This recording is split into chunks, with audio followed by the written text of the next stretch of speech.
The Supreme Court has delivered a strong message on discipline and religious harmony in the Indian Army.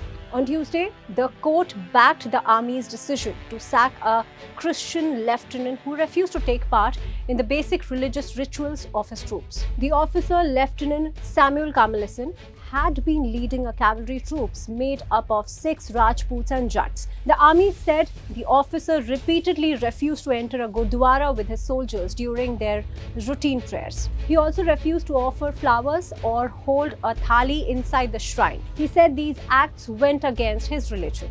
The Supreme Court bench, led by Chief Justice and Justice Joy Malia Bagchi, took a firm view.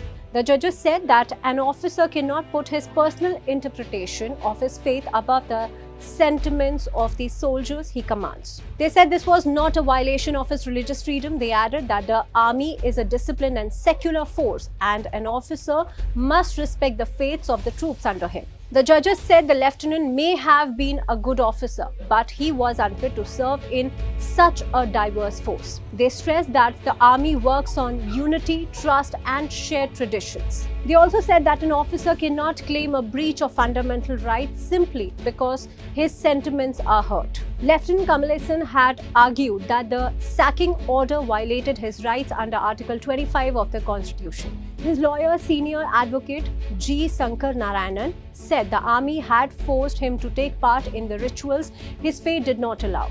But the records showed something different. The army had tried to guide the officer through the issue.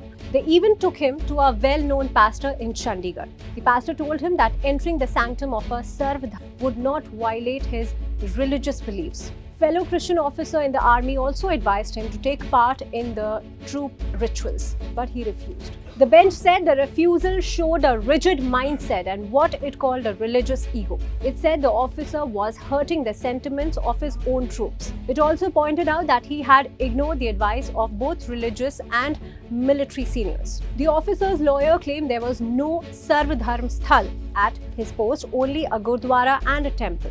The bench refused to enter the debate. It said the issue was clear. The officer had defied orders and failed to respect the faith. When the lawyer said that decision would send a wrong signal, the judges disagreed. They said the court must send a strong and correct signal on discipline and unity in the armed forces. The court dismissed the appeal without even asking the government to respond. The ruling underscored a simple message. The Indian Army depends on cohesion among troops of many faiths. The Supreme Court says an officer has the duty to honor that diversity and cannot bring his personal interpretation of religion into the chain of command.